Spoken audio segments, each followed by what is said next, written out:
Poetry Moment, read by Clarica.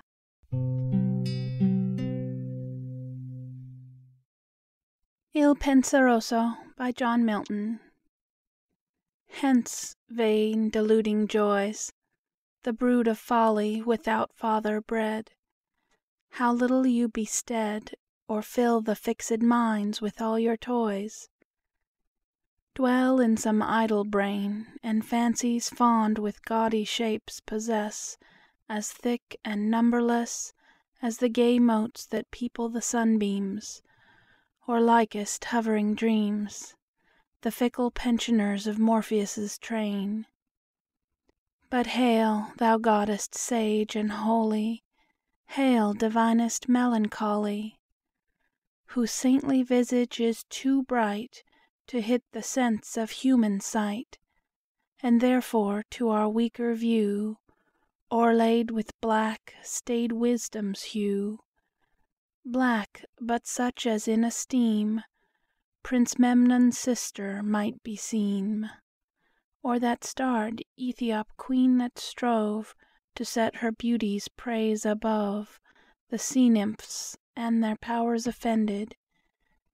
Yet thou art higher far descended. Thee bright-haired Vesta long of yore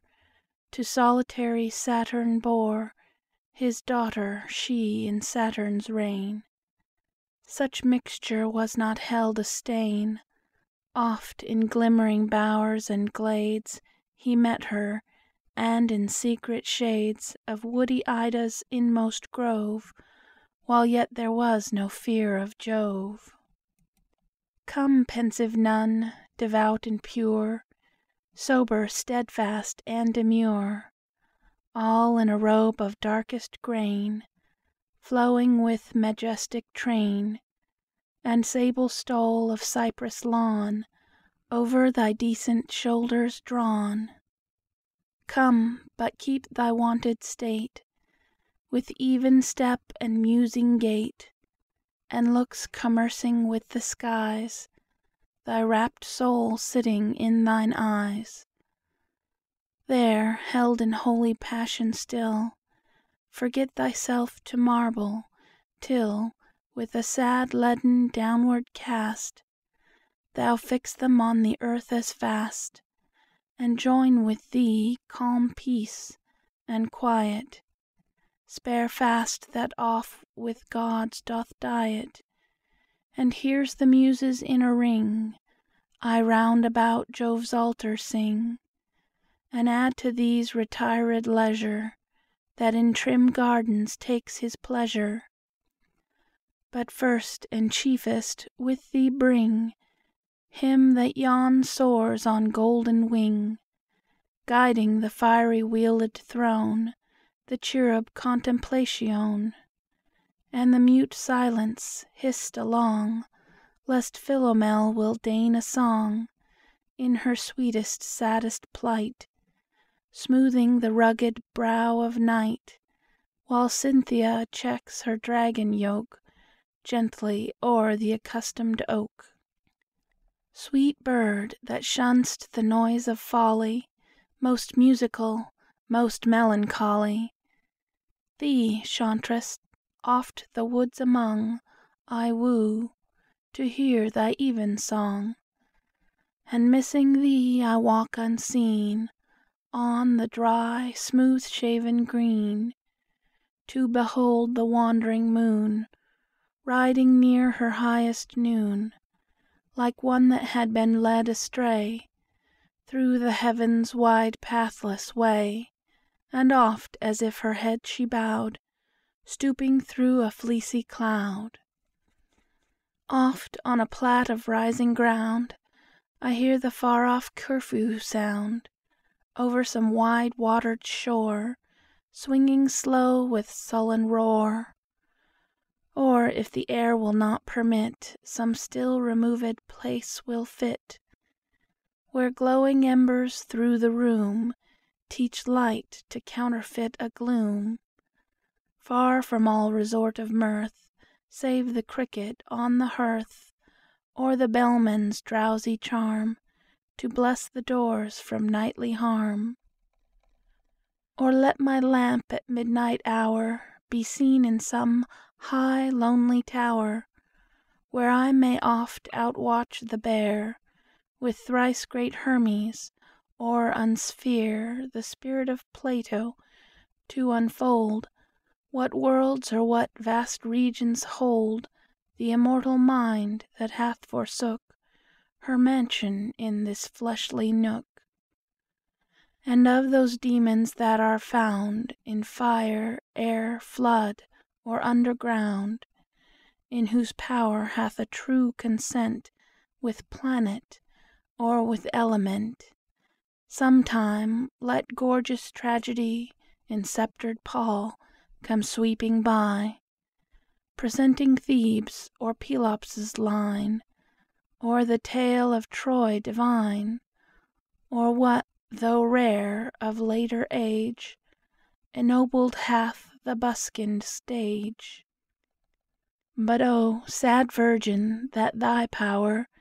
Might raise Musaeus from his bower, Or bid the soul of Orpheus sing Such notes as, warbled to the string, Drew iron tears down Pluto's cheek, And made Hell grant what love did seek. Or call up him that left half told The story of Cambuscan bold, Of Cambel and of Algarsife, And who had Canace to wife, That owned the virtuous ring and glass, And of the wondrous horse of brass On which the Tartar king did ride, And if aught else, great bards beside In sage and solemn tunes have sung, Of tourneys and of trophies hung, Of forests and enchantments drear, Where more is meant than meets the ear. Thus, Night, oft see me in thy pale career,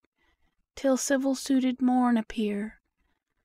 Not tricked and frounced as she was wont With the Attic boy to hunt,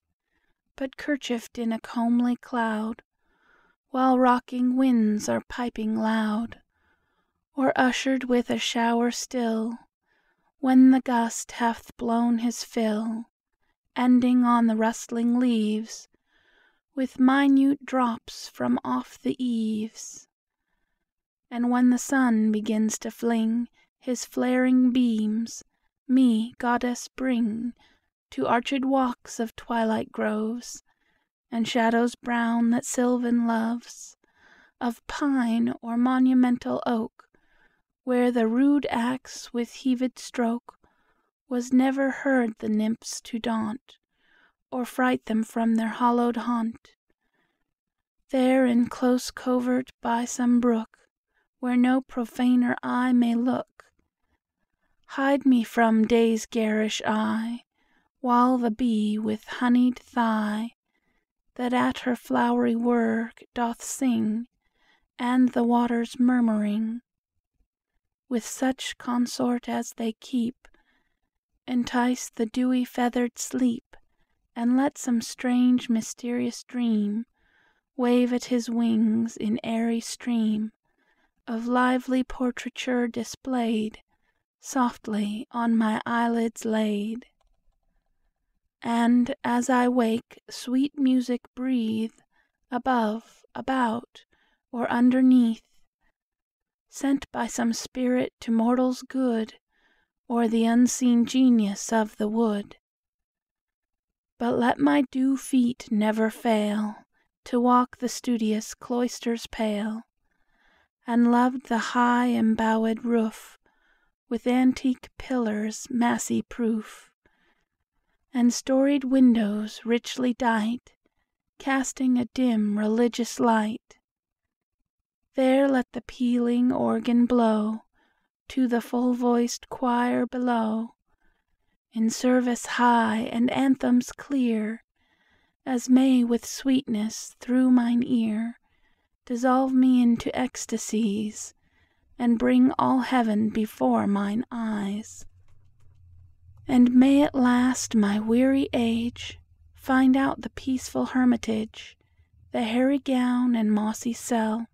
Where I may sit and rightly spell Of every star that heaven doth shew, And every herb that sips the dew, Till old experience do attain To something like prophetic strain. These pleasures melancholy give, And I with thee will choose to live.